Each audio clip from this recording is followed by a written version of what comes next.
নিয়মিত থানকুনি পাতা খাওয়া শুরু করলে শরীরে অ্যান্টিঅক্সিডেন্টের মাত্রা বাড়াতে সাহায্য করে। থানকুনি পাতা খেলে ব্রেন সেল খুব ভালোভাবে কাজ করতে পারে, ফলে স্মৃতিশক্তির উন্নতি ঘটে। থানকুনি পাতা শরীরে ডিটক্সিফিকেশনে সাহায্য করে। প্রতিদিন থানকুনি পাতার রসের সাথে 1 চামচ মধু মিশিয়ে খান। এতে করে কিন্তু শরীর থেকে টক্সিন বেরিয়ে যাবে। যাদের রাতে ভালো ঘুম হয় না তারা প্রতিদিন সকালে থানকুনি পাতা ভেজানো পানি খান, ঘুমের সমস্যা থেকে মুক্তি পাবেন। তো আজকে আমি আপনাদের জন্য ভীষণ পুষ্টিকর একটি সালাদ রেসিপি নিয়ে এসেছি, সেটা হলো থানকুনি পাতার সালাদ। এটাকে অনেকে ওষুধি পাতা হিসেবেও চিনে থাকেন।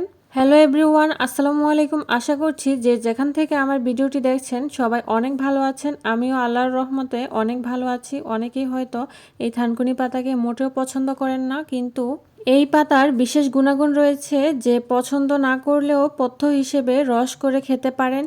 আর একটু সুস্বাদু উপায়ে খেতে চাইলে আজকের রেসিপিটি ফলো করতে পারেন। এই পাতার যত পুষ্টিগুণ রয়েছে তা আপনাদের সাথে শেয়ার করব। ধৈর্য ধরে পুরো ভিডিওটি শেষ পর্যন্ত দেখতে থাকুন। আমি এখানে থানকুনি পাতাগুলোকে ভালো করে পরিষ্কার করে বেছে বেছে ধুয়ে নিয়েছি।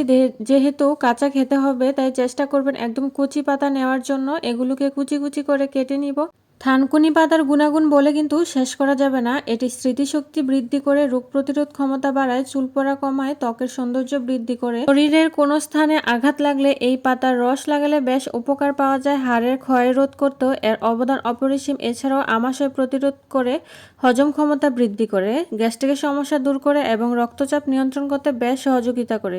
এইসব ঔষধি গুণ কাজে লাগাতে এই পাতা কাঁচা খাওয়ার কোনো বিকল্প নেই। এখানে নিয়েছি পেঁয়াজ কুচি, শুকনো মরিচ, লবণ স্বাদমতো আর কাঁচা সরিষার তেল। এই উপকরণগুলো ভালো করে মেখে নিব। মাখানোর সময় যে সুন্দর একটা ঘ্রাণ পাওয়া যায় তা অতুলনীয়। এখন এই থানকুনি পাতাগুলো দিয়ে খুব ভালো করে মাখিয়ে নিতে হবে। তবে আপনারা আবার ভাববেন না যে বেশি মাখামাখি করলে তেতো হয়ে যাবে।